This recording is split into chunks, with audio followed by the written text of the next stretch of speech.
Those are some pretty heavy charges coming out from Ed Snowden. So let's take them one by one. First off, on these operatives in foreign companies, what do you say to that?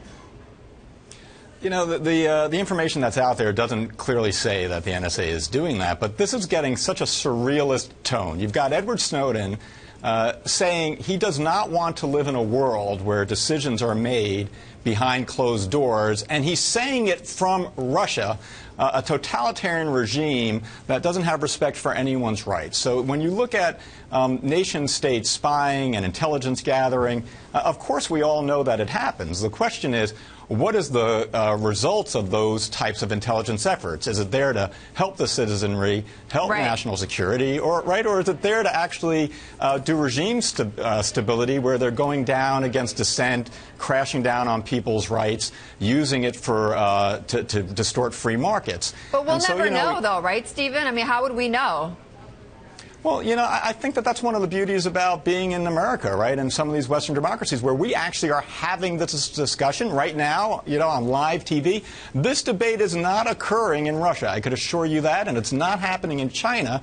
And so we do have checks and balances. We have a lot of decision-making that goes on before engaging in certain activities. And then, to the extent that there needs to be course correction down the road, we as a society are very tolerant of that type of discussion. But you can't discount, though, Stephen, the amount of suspicion now that Ed Snowden's comments have raised among the American public about what information is being spied on and what information is being given to the government, and what are they doing with that information. I mean, you know, we go to his second charge, right, about what he says about Google and Facebook and Dropbox. Worst of all, he says, who will turn over your private information, he believes, with less fight than what these companies are saying that they will.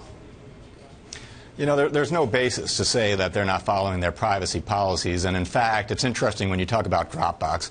Here's a company that has really engaged in a lot of privacy type of business decisions to actually make sure that their services comply and then go above that. And the Electronic Frontier Foundation, which is out there rating companies, gave Dropbox a perfect score across the board. So, you know, I don't know where Ed Snowden gets to be, you know, the czar over the world over which companies to choose or not.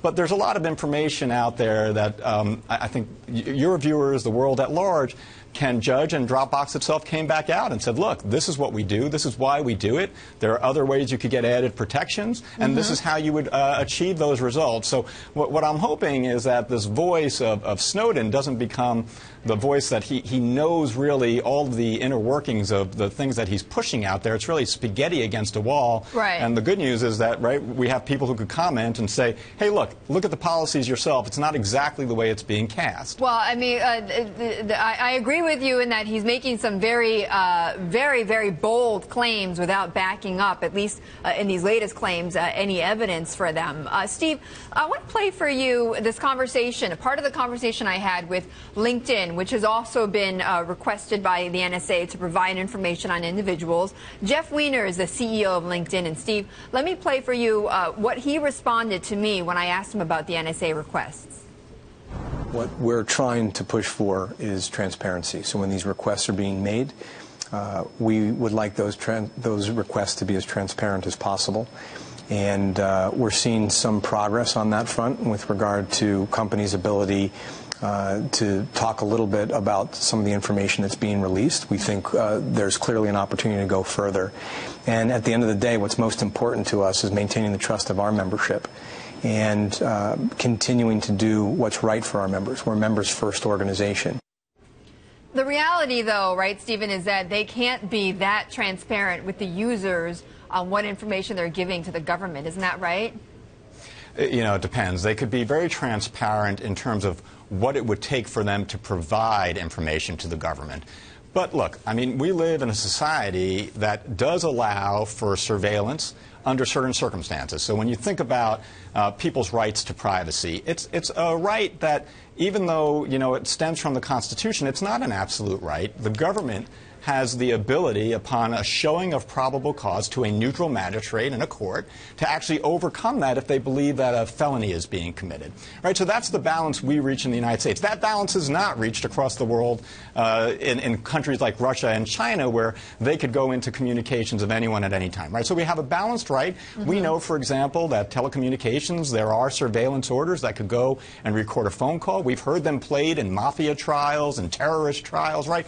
But the real question is, when is that right going to be taken advantage of by the state, right, by the federal government? What are the checks and balances of the court system? And is the information being used for a very specific purpose to prevent crime and to help society? In the United States, we're lucky, right, that I don't know, lucky is probably not the right word, right? These are freedoms that we've fought for. Yeah. But, but the point being, we're blessed to live in a society where we have, those rights and where there's a constitution behind it, and the government goes through extraordinary measures to be able to conduct surveillance. Yeah. And what you're hearing from the private sector companies is, look, we also want to make sure that we live in a society that's safe, but that we're respecting our customers' privacy and that we're at least open with them about what we do and when we do it. And I respect those comments.